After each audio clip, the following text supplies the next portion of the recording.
And to present our distinguished candidate, I will now call upon Dean Robert Kennedy, Richard Ivey School of Business.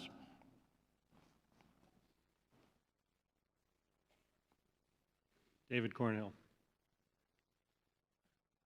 David is a true innovator in the energy industry, and his progress in this sector is unparalleled. In 1994, he started from zero when he founded the energy infrastructure company AltaGas.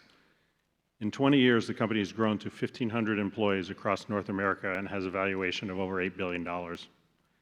In addition to being successful, AltaGas is a good corporate citizen.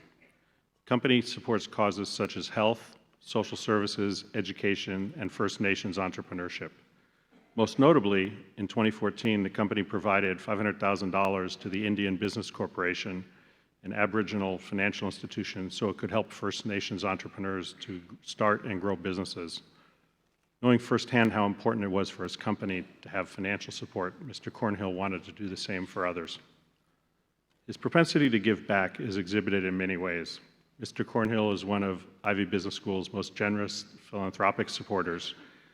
He made a significant donation in support of the new Richard Ivey building, established a student scholarship, and created the Cornhill Family Endowment, which through a gift matched by the Ivey family supports the school's highest priority needs. A proud alumnus who earned his Bachelor's of Science degree from Western in 1977 and an MBA from Ivey in 1980, he also gives back to the school with his time and advice. He has served as a member of Ivey's advisory board since 2006 and is currently a member of that board's executive committee. He also currently serves as an advisor to Ivey's exploration of a satellite campus in Calgary. Mr. Cornhill is a quiet-natured man at heart, but Ivey relies on him heavily for his sound and trusted advice. His commitment is fueled by warm memories of Ivey. He has said that the Ivey experience is, quote, all about the people and lively interchange between students and faculty, and that even after 30 years, the friends and sense of family are still there. That experience is a Cornhill family tradition. Mr. Cornhill's son, Andrew, who is here today, graduated from Ivey in 2013 with a combined HBA degree from Ivey and a Bachelor's in Engineering degree. His daughter, Aiden, is an Ivey HBA 2016 candidate working on a dual degree in medical sciences. Ivey is not the only beneficiary of Mr. Cornhill's generosity and guidance. He served as a mentor for the Women on Board mentoring program, of which Ivey is a founding sponsor.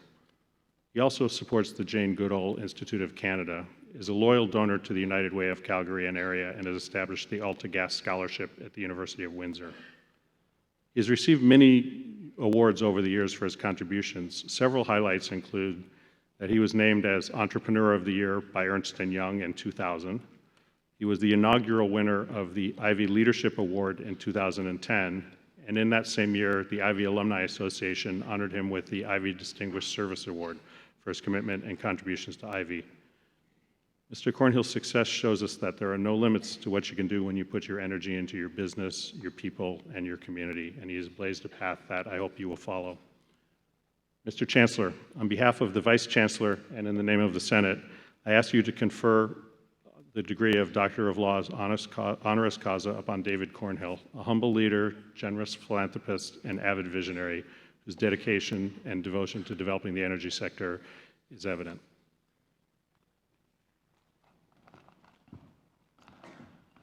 By virtue of the authority vested in me as Chancellor, I admit you to the degree Doctor of Laws honoris causa. Congratulations, Dr. Cornhill. Thank you. Well done.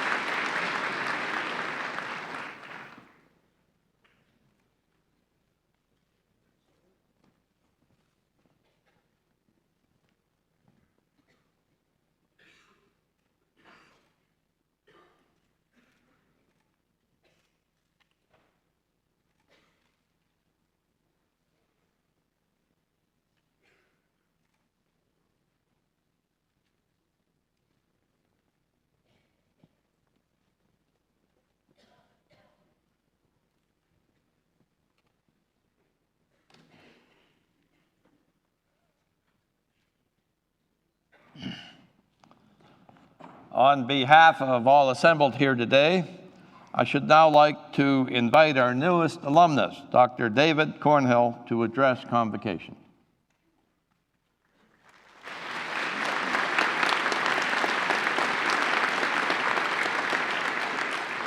Thank you very much, and I'd like to thank family and friends who are here today.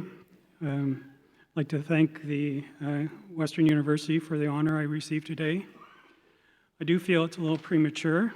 There's still a lot I want to accomplish, and at my ripe young age, I still think I'm just getting started. Since I first learned I was going to have to speak today, my mind was racing of what I should say. To speak in front of such a talented group is quite daunting. The graduating class is 565 students strong. Before entering Ivey, students were enrolled in 49 different programs and came from 20 different universities. There are 70 students graduating with dual degrees. Hearing stories about the class and their achievements, I clearly felt the pressure. Sometimes it's something like being asked to start a case when you really haven't read it. I think I have written a dozen speeches by now. My daughter's advice was be short and don't be controversial. I first thought I would discuss the role of the corporation in the 21st century, how corporations need to look beyond the narrow focus of the creation of shareholder value to a broader focus of the creation of social value. With my 35-year career in the broader energy business, I thought I should discuss the need for energy to grow the economy and the challenges we face to realize that growth with the need to contain CO2 emissions.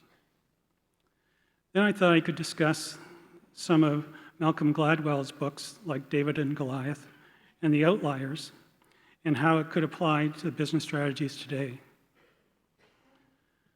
But I'm happy to tell you I'm not going to discuss any of those topics today. But I'd be very happy to discuss them at a later date. Today I want to talk about an event I attended 2 weeks ago. I attended the opening of my company's Northwest Run-of-River hydro projects in Northwest BC on the traditional lands of the Tahltan Nation. The event was held at the confluence of the Forest Kerr and Iskut rivers, an hour-and-a-half helicopter ride north of Terrace, BC. The project cost over $1 billion and is about 15% the size of Niagara Falls Run-of-River hydro generation facility here in Ontario. The accomplishment of building the project is not what's important. What is important is the opportunity it creates for the Tahltan people for generations to come, and the long-term clean, renewable energy supply for over 250,000 homes in British Columbia. One of the Tahltan elders who grew up trapping and fishing in the region told us at the event, "My mother would have been against all change and development, but I understand respectful development is good for our nation and good for our young people. His courage and vision is to be admired." I'd like to read a few words from my speech at commissioning. It also saved me a little work here so I could reuse it. I'm recycling. The commissioning of the Northwest projects is not the end of a journey, but the beginning of a long journey together. Today we begin a journey to make our grandchildren and great-grandchildren proud of what we have accomplished today. We will succeed if we respect the land, ensure the benefits are shared, and lifelong friendships are nurtured. For you, soon-to-be graduates, today is not about the ending of a journey, even if it feels like it. Graduating from Ivey is a great accomplishment, and I can assure you, you are well prepared, even if you question that fact when you are doing all those cases, reports, and group studies. Today is the beginning of a journey of many opportunities and challenges. Your generation will have the responsibility to respect the land, ensure benefits are shared, and nurture lifelong friendships made at Ivey. My generation has a responsibility to support and aid you wherever possible. And I am keeping it short. One last thought from a friend and former Ivey grad. To be successful, one must not only see the strategic opportunities, one must have the courage to act on them. The big part of success is due to not going with the grain, but going against it. Congratulations, class of 2015. Have the courage to act on the many opportunities in front of you. Thank you very much.